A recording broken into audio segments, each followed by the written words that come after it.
All right, Kim, thank you. Right now it is 6:02. Let's get you updated on this breaking news that we've been following all morning from Melvindale, where a grocery store fire is still smoldering. Nick Monticelli is there live. And Nick, we know the situation got really dangerous overnight. And one of the reasons is because of the structure of this building. As you can see behind me, there are still some hot spots in there. You can still see smoke coming out of the building. And we talk about the structure.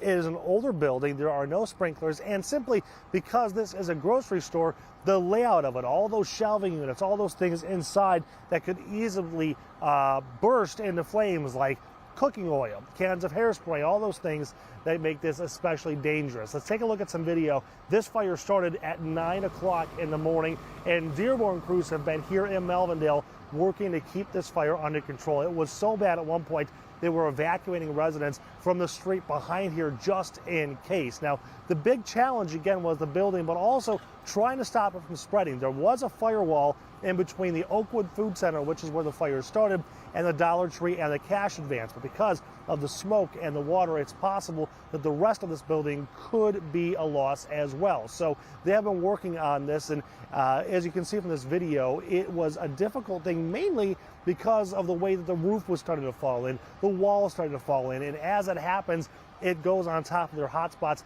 They can't even access the fire. The other thing is, will this building be able to be salvaged? That's something that the battalion fire chief, he simply didn't know. I'm not a structural engineer, but I know that based on this is one business at one time. It used to be a entire grocery store at one time, and now it's 3 businesses. So it's all one structure. So I don't know if they could save part of it or not save part of it, but I know that this far end is a total loss all the way down to the food stores.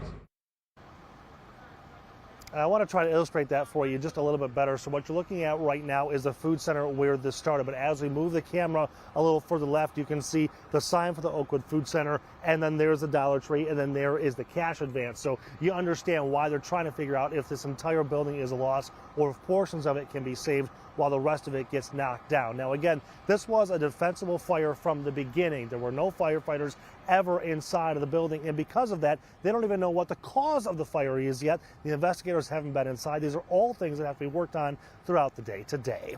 We're live here in Melvindale. Nick Monticelli, Local 4 News today. Well, hopefully that building is not an entire loss, because you've got obviously other businesses that are there as well. All right. Thank you so much, Nick.